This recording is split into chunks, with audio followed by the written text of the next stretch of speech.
আসসালামু আলাইকুম, সবাইকে স্বাগত জানাচ্ছি আমার ব্লগে। আজকে আমি আপনাদের সাথে ধনেপাতা কিভাবে বেশি দিন সংরক্ষণ করে রাখা যায় সেটা শেয়ার করব। আমি দুইভাবেই দেখাবো, কিভাবে ফ্রোজেন করে রাখা যায় আর কিভাবে নর্মাল করে রাখা যায়। যেহেতু এখন লকডাউন, সব কিছু বেশি বেশি করে আনা হয়, আর বেশি বেশি করে আনার পরে এটা পচে যাওয়ার সম্ভাবনা থাকে, বিশেষ করে ধনেপাতা, তারপর অন্যান্য যে কাঁচা বাজারগুলো থাকে। যাই হোক, তো ধনেপাতাগুলো আমি প্রথমে একদম ভালো করে ধুয়ে পানি ঝরিয়ে নেব। আমি ধনেপাতা থেকে পানি ঝরিয়ে নিয়েছি। এখন আমি অপ্রয়োজনীয় অংশগুলো ফেলে দিচ্ছি।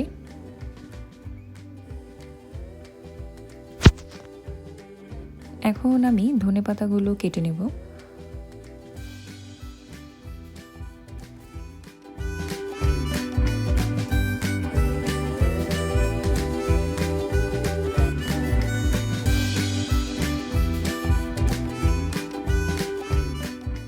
কাটার পরটা যাতে এরকম ঝরঝরা থাকে একটু খেয়াল রাখবেন।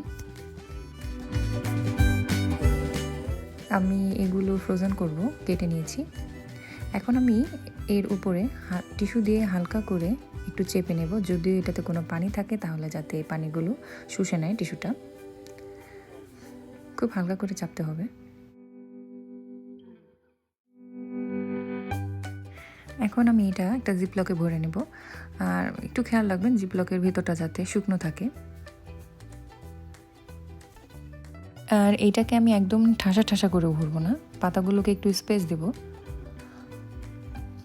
আর একটু খেয়াল রাখবেন ভিতরে যাতে কোনো বাতাস না থাকে, যতটা পারবেন একটু চেপে চেপে বাতাসটা বের করে লক করে দেবেন।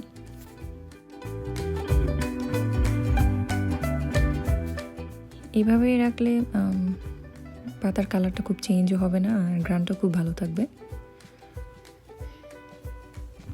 আর এখন আমি আপনাদের দেখাচ্ছি কীভাবে নর্মালে বেশি দিন সংরক্ষণ করে রাখা যায়।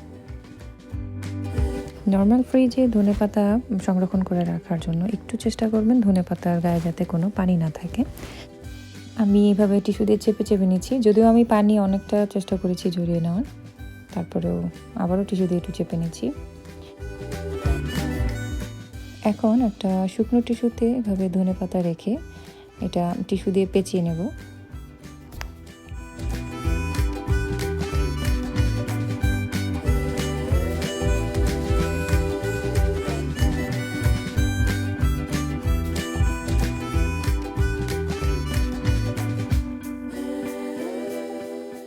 এখন আমি এই মোড়ানো টিস্যুটা একটা জিপলকের ভিতরে রেখে বাতাসটা বের করে দিয়ে লক করে দেব। এভাবে করে আপনারা অনেক দিন সংরক্ষণ করে রাখতে পারবেন।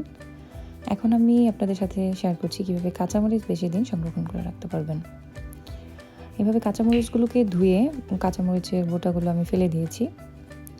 এখন আমি একটা জিপলকে এগুলো ভরে ফ্রোজেন করে রাখবো। আমার আগে থেকে কিছু ফ্রোজেন করা ছিল, আমি একটু দেখাচ্ছি। এগুলো প্রায় 1 মাস হয়ে এসেছে।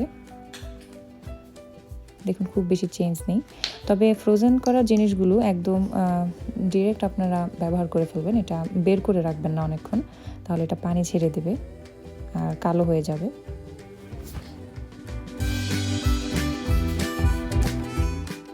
এটাকেও সেমভাবে বাতাসটা বের করে দিয়ে লক করে দেবেন। এইভাবে ধনেপাতা আর কাঁচামরিচ আপনারা লকডাউনে খুব বেশি করে এনে সংরক্ষণ করে রাখতে পারবেন। প্রায় 18 ঘন্টা হয়ে গেছে আমি ধনেপাতাগুলো ফ্রোজেন করে রেখেছিলাম। আমি একটু দেখাচ্ছি আপনাদের, কোনো রং পরিবর্তন হয়নি আর এখনও কতটা ফ্রেশ আছে। আশা করছি আমার এই ভিডিওতে আপনারা কিছু হলেও উপকৃত হবেন। সবাই ভালো থাকবেন, সুস্থ থাকবেন, আর আমার চ্যানেলটি সাবস্ক্রাইব করে পাশে থাকবেন। আল্লাহ হাফেজ।